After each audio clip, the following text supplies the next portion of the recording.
Hello kalian semua, bersama saya lagi Profesor Y. Dan kali ini kita berada di segmen Renungan Gigs. Dan gimana ya, kalau dari renungan ini mungkin 3 hari yang lalu, 3 hari sebelum ini, itu saya mengikuti ya sebuah mungkin diklat, didikan kilat gitu kan. Dan di situ saya di situ bukan didikan kilat yang masalah psikologi atau masalah komputer, tapi masalah yang lain ya. Dan dari situ saya mendapatkan banyak sekali insight gitu di dalam didikan kilat tersebut, dalam diklat tersebut. Tetapi yang mungkin saya dapatkan adalah maksudku itu kayak gini. Kalau dalam bukunya, saya belum baca juga sih bukunya Viktor Frankl, namanya Viktor Frankl ya, yang di penjara sama Nazi itu, yang bukunya judulnya Man's Search for Meaning. Saya belum baca juga dan saya belum ada keinginan, bukan keinginan sih, belum ada dana untuk membelinya.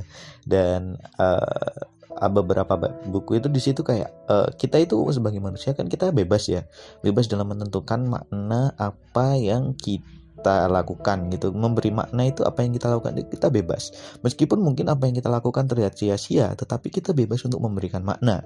Contohnya mungkin ya, sebagai seorang yang Islam gini ya, seorang yang Muslim, saya di situ puasa. Puasa itu menahan haus dan lapar, dan kemudian ya itu mungkin kalau dari kacamata hewan, waduh, dari kacamata monyet gitu, untuk apa menahan makan dan minum selama apa keuntungan biologisnya apa kalau dari kacamata monyet itu. Tapi saya sebagai seorang muslim memberikan makna bahwa yang namanya puasa itu adalah sebuah kewajiban, dan puasa ini diperlukan karena itu sebuah kewajiban.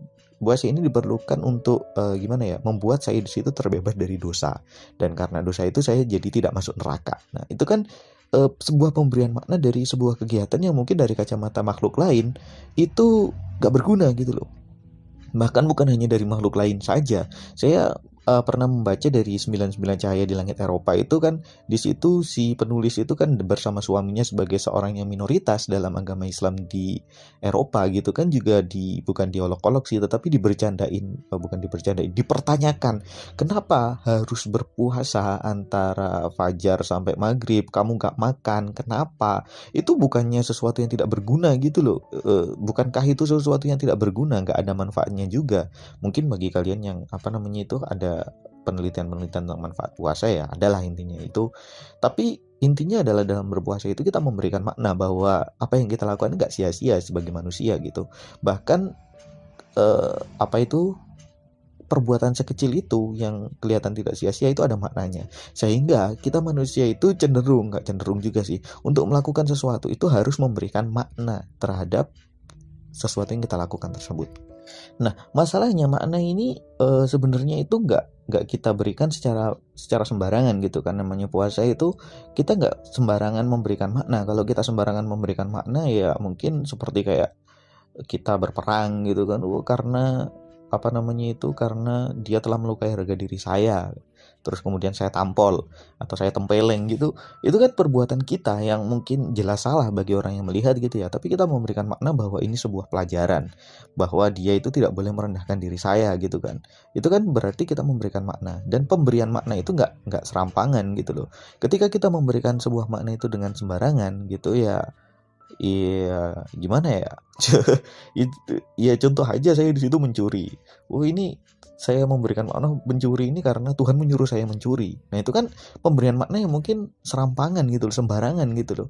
Tapi yang mendasari dari pemberian makna ini sendiri adalah apa yang disebut dengan prinsip.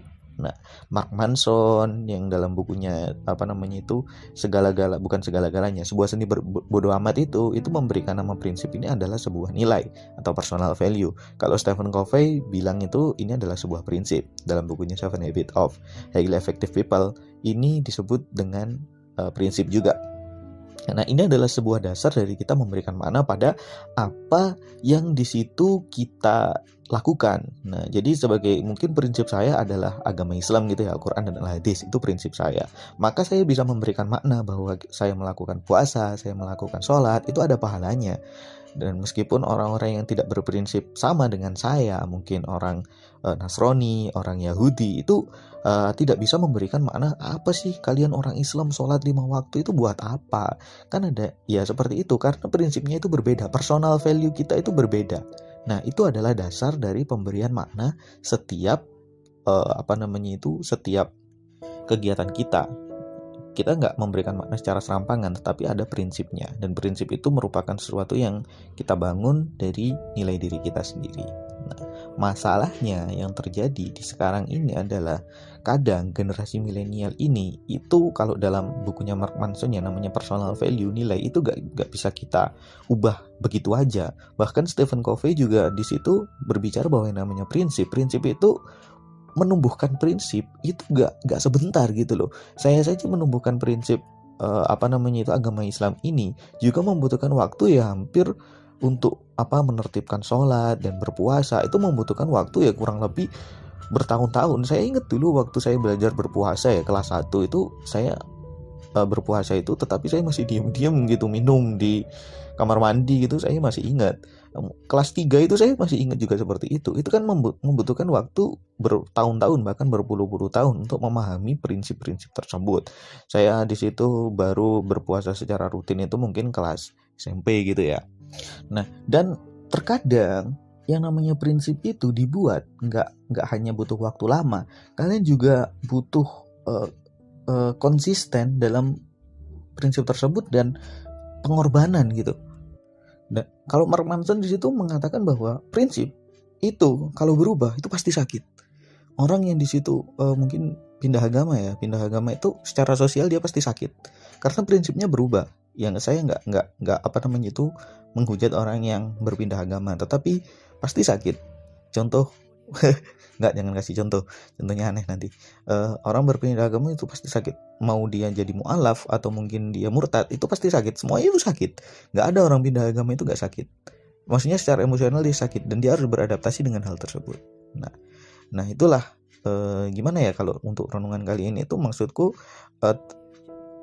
Dan sebagai seorang generasi milenial itu gimana ya, kita itu kayak nggak terlalu punya rasa sakit untuk mempertahankan sebuah prinsip. Jadi kayak ya kalau dalam Mark Manson bilang di artikelnya itu menunjukkan bahwa kedewasaan kita masih kurang gitu loh, karena rasa sakit yang kita lakukan untuk mempertahankan sebuah prinsip itu masih kurang. Beda dengan orang-orang zaman dahulu, orang-orang yang tentang sahabat Nabi gitu ya, mereka mempertahankan prinsip Islam itu dengan berperang gitu loh, dan karena prinsip tersebut mereka yakin dan mereka bisa menumbuhkan harapan bahwa prinsip mereka itu benar dan kehidupan mereka itu bisa jadi bahagia.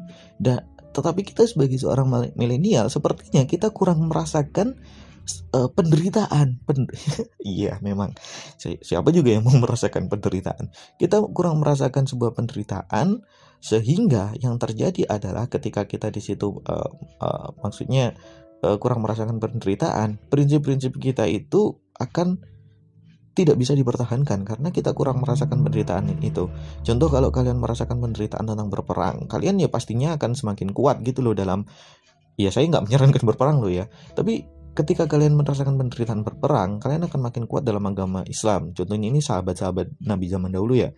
Dan kemudian keimanan kalian makin kuat dan prinsip kalian makin kuat, sehingga meskipun kalian ditempa oleh cobaan sebesar apapun, kalian gak akan kehilangan harapan.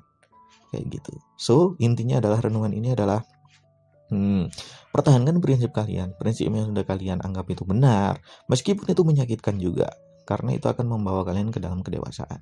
Oke, mungkin seperti itu. Jangan lupa like dan subscribe untuk renungan-renungan setelah ini.